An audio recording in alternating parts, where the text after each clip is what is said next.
नमस्कार मेरे प्रिय दोस्तों, मैं उज्जवल आपका फिर से स्वागत करता हूं अपने चैनल में। आज हम बात करने वाले एक इंटरेस्टिंग टॉपिक सॉल्यूशंस के ऊपर, सॉल्यूशंस एंड कॉलिगेटिव प्रॉपर्टीज। चलिए शुरू करते हैं अपना चैप्टर सॉल्यूशन।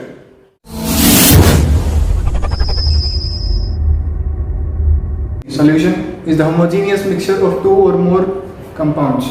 हम बात करते हैं partially visible solution. Partially visible solutions वो सॉल्यूशन जिनको हम सैचुरेट कर सकते हैं by adding more amount of solute, example salt in water. अब हम बात करते हैं पार्शियली विजिबल सॉल्यूशन हो गया। सेकंड आता है यहाँ पर completely visible solution. Completely visible solution is the solution which can't be saturated, जो हम कभी सैचुरेट कर ही नहीं सकते जिसको और अमाउंट ऑफ सॉल्यूट ऐड करके। जैसे कि हम ऐसे एग्जांपल लें अगर, तो ऐसे अल्कोहल अगर हम पानी में मिलाते तो अल्कोहल को हम पानी में मिलाते जाए तो वो सोल्यूशन कभी भी सैचुरेट नहीं होगा, वो सोल्यूशन कभी भी सैचुरेट नहीं होगा। अब आगे देखते हैं, अगर कुछ रिप्रेजेंटेशन आती है, जैसे हमें किसी क्वेश्चन में लिखना आता है 2% वेट बाय वेट, तो इसका मतलब होगा 2 grams of solute in 100 gram of solution. यहाँ पर weight by volume, volume by weight आ सकते हैं। आपको देखना होगा कि जैसे 2% वॉल्यूम बाय वेट हो 2 ml और solute in 100 gram of solution. ये इस तरह का रिप्रेजेंटेशन आएगी और क्वेश्चन में हमेशा यूज होती भी रहेगी। एक फिर यहाँ पर आते हैं स्ट्रेंथ। What is strength? किसी भी सोल्यूशन के हमको स्ट्रेंथ निकालने के लिए पूछा जाएगा, तो strength is a weight of solute in per litre of solution. Weight of solute in 1 liter of solution. Strength is the weight of solute in per litre of solution. Weight of solute in per litre of solution. आगे देखते हैं molarity. सभी को पता है molarity, आसान सी definition से, number of moles of solute dissolve in per litre of solution. Number of moles of solute dissolve in per litre of solution. आगे मोलैरिटी आता है। Molarity is number of moles of solute dissolve in per KG of solvent. Number of moles of solute dissolve in per KG of solvent. इसके बाद इसमें एक relation में एक दो क्वेश्चन बन सकते हैं जो बोर्ड में पूछे जा सकते हैं। पहला ये है कि हमें पूछ लेगा कि कौन सी क्वांटिटी है कि जो कि टेम्परेचर पर डिपेंड नहीं करती है। जैसे कि हम टेम्परेचर को चेंज करें तो हमारी जो क्वांटिटी है वो चेंज नहीं होगी। इसमें अपना आता है कंसंट्रेशन, मोलैरिटी अगर हम 3 में बात करें तो यहाँ पर जो मोलैरिटी है वो टेम्परेचर के साथ चेंज नहीं होगी। उसका कारण ये है कि उसमें कहीं भी वॉल्यूम नहीं आता। हमने कहा कि मोलैरिटी की डेफिनेशन में पढ़ी, molarity is the number of moles of solute dissolve in per KG of solvent. जहाँ पर केजी है सॉल्वेंट, वहाँ पर वेट जो होगा सोल्यूट का वो भी अपना ग्राम में ही होगा, तो वॉल्यूम कहीं यहाँ पर नहीं आई।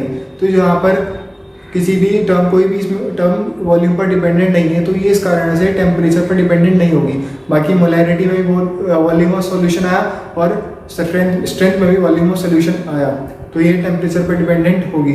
अब हम बात करते हैं इसमें कौन सी ज़्यादा कंसनट्रेटेड होगी, मतलब किसका सोल्यूशन ज़्यादा कंसनट्रेटेड होगा। मोलैरिटी और मोलिकुलैरिटी के अगर बीच में कंपैरिजन करें तो हमने बाय डेफिनेशन में जाते हैं। बाय डेफिनेशन में अगर हम गए मोलैरिटी में क्या था कि number of moles of solute dissolve in per KG of solution. पर केजी ऑफ सोल्यूशन मतलब कौन सा पर केजी हमने, और फिर हम मोलैरिटी के पास है, molarity is number of moles of solute dissolve in per KG of solvent. हमने माना कि यहाँ पर एक हमारे पास 5 ग्राम है, 5 ग्राम 100 ग्राम में है, ये हो गया 5 ग्राम को हमने खोल दिया 1000 ग्राम ऑफ सॉल्वेंट में, तो जो उसकी हमने कंसंट्रेशन आ गई, कंसंट्रेशन क्या आई 10/1000। अगर हम मोलैरिटी की बात करें, मोलैरिटी में हमारे पास था 10 ग्राम इन 1000 ml सोल्यूशन को हमने इसमें डेंसिटी से कन्वर्ट कर लेंगे मास में। अब जब यहाँ पर जो उसमें नीचे आया 1000 का जो डेंसिटी से कन्वर्ट करके मास आया, वो wait of solute plus solvent वाला था, पर इसलिए कंसंट्रेशन निकालने के लिए सोल्यूट वाले वेट को हम इसमें से माइनस करेंगे, तो हमारे पास हमें रिजल्ट निकल के आएगा कि जो नीचे वाली क्वांटिटी वो डिक्रीज हो जाएगी मोलैरिटी में, तो मोलैरिटी ज़्यादा कंसंट्रेशन के साथ होगी। मतलब अगर सिंपल हम एक एग्जांपल लेके चले, 1 मोल इन 100 ml सोल्यूशन है, 100 ml सोल्यूशन, इसकी कंसंट्रेशन निकालने के लिए हमको 1 मोल का वेट उस 100 ml वाले सोल्यूशन के वेट से माइनस करना पड़ेगा, वो नीचे आएगा स्ट्रेंथ निकालने के लिए, तो वहाँ पर कंसंट्रेशन इंक्रीज हो जाएगी मोलैरिटी में। अब आगे चलते हैं, इसमें vapour pressure is equilibrium pressure of a vapour which is present in dynamic equilibrium with its liquid at particular temperature। याद रहेगी डेफिनेशन, वेपर प्रेशर उस वेपर का प्रेशर है जो अपने लिक्विड के साथ डायनेमिक इक्विलिब्रियम में है एक पर्टिकुलर टेम्परेचर पे, वो होगा उसका vapour pressure. Pressure of a vapours which is in equilibrium, dynamic equilibrium with its liquid. अब जो वेपर प्रेशर है ये डिपेंड करता है टेम्परेचर पर और उसके बीच की वंडरवॉल, उसके बीच की फोर्सेस के ऊपर। फोर्सेस हमारी होती है dipole dipole dipole, induced dipole, van der Waals forces, hydrogen bonding, इन पर डिपेंड करेगा। अगर हाइड्रोजन बॉन्डिंग है तो वहाँ पर वेपर प्रेशर कम बनेगा। Boiling point, boiling point is a temperature at which the vapor pressure of liquid becomes equal to external pressure। Vapour pressure, अगर हम इसको हिंदी में समझना चाहें, हमने एक पतीले में पानी गर्म कर रहे हैं और जब तक उस पतीले का पानी का जो वेपर प्रेशर, वेपर बन रही है उनका प्रेशर एक्सटर्नल प्रेशर के इक्वल नहीं होगा, इक्वल हो जाएगा तो उस टेम्परेचर में उसका बॉइलिंग पॉइंट कहेंगे। उस टेम्परेचर में क्या कहेंगे, उसका बॉइलिंग पॉइंट कहेंगे। क्या कहेंगे, बॉइलिंग पॉइंट।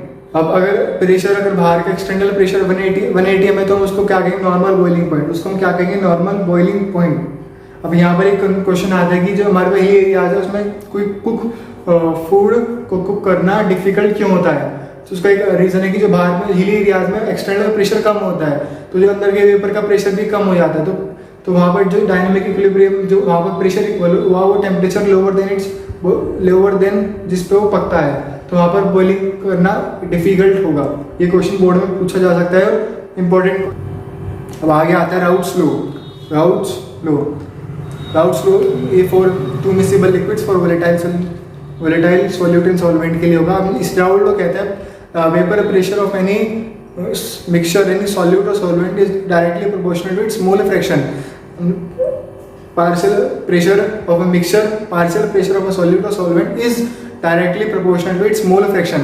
Then example, अगर हम PA partial pressure of mixture है, अगर एक बीकर में हमारे पास दो मिक्सचर हैं A और B, A का मोल फ्रैक्शन XA है, B का मोल फ्रैक्शन XB है, then partial pressure of A is directly proportional to its mole fraction XA। और फिर हम प्रोपोर्शनलिटी कांस्टेंट को हटाते हैं, यहाँ पर P नोट ए लगाते हैं, vapour pressure of pure liquid, उसका प्योर का जो वेपर प्रेशर होगा उसको मिक्स करने से पहले जो प्रेशर होगा वो हमारे पास क्वेश्चन में ये बना होगा, उसको रिप्रेजेंट करते हैं P नोट से। तो P nought PA is equals to P nought A into XA। Similarly for PB, for pressure, partial pressure of B is equals to P nought B XB। When total pressure of a solution, we know that the total pressure of a solution is the sum of the partial pressure of its constituent। So PS, vapor pressure of its solution is equals to P naught A XA plus P naught B XB। This is the Raoult's law, Raoult's first law।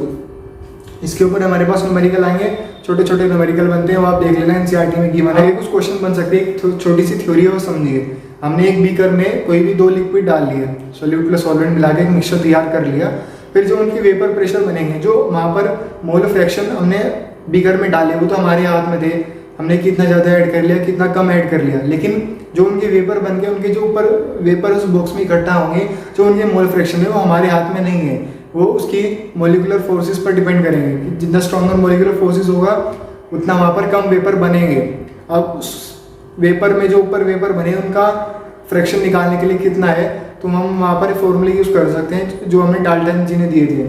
तो पहले हमें पता है कि Raoult's law से PS equals to P nought A XA plus P nought B XB। यहाँ से हम वेपर प्रेशर पूरा सोल्यूशन का निकाल लेंगे। फिर यहाँ पे हमारे पास रिलेशन आता है जो डाल्टन जी ने दिया था, क्योंकि अगर हमें YXA निकालने हैं इन वेपर, मतलब X उसको हम रिप्रेजेंट करते हैं YA से। Let us assume that we represent the mole fraction of A in vapor pressure is YA, then PA is equals to PS into YA। मतलब जो वेपर जो पार्शियल प्रेशर नीचे सोल्यूशन में था वो is equals to total pressure जो beaker में था इनटू मोल फ्रैक्शन जो वेपर में प्रेजेंट है। सिमिलरली हम यहाँ पर Y के लिए डिफाइन कर सकते हैं PY is equals to PS vapour pressure पूरा सोल्यूशन का इनटू मोल फ्रैक्शन YA जो वेपर्स में है। ये हमारे पास रिलेशन आता है, न्यूमेरिकल आ सकता है, बहुत सिंपल है, याद रखना है, बहुत जरूरी है। आगे पढ़ेंगे टाइप्स ऑफ सॉल्यूट। सॉल्यूट कितने तरह के होते हैं, दो तरह के होते हैं, वॉल्यूट वोलेटाइल एंड नॉन वोलेटाइल। पहले वोलेटाइल वाले केसेस हम पढ़ चुके जो राउट्स फर्स्ट लॉ में आए थे, जो कि अपना वेपर बनाते हैं, तो वो फर्स्ट केस में आ गया। हम सेकंड की बात करते हैं, नॉन वोलेटाइल सॉल्यूट्स, मतलब जो ना वेपर प्रेशर खुद बनाते हैं और हम उनको किसी चीज़ में ऐड कर दे तो ना वो दूसरों को बनाने देते हैं। जैसे कि हमारे पास सॉल्ट, शुगर, ये सभी इसी के एग्जाम्पल्स हैं। फिर इस केस को हम इम्प्लीमेंट करके देखते हैं अपने राउट्स की जो फर्स्ट फ्लो था वहाँ पर हमने पास जो रिलेशन आया था वो था P S equals to P note A X A plus P nought B X B.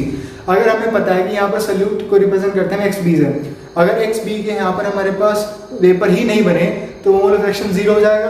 तो P S equals to P note A X A.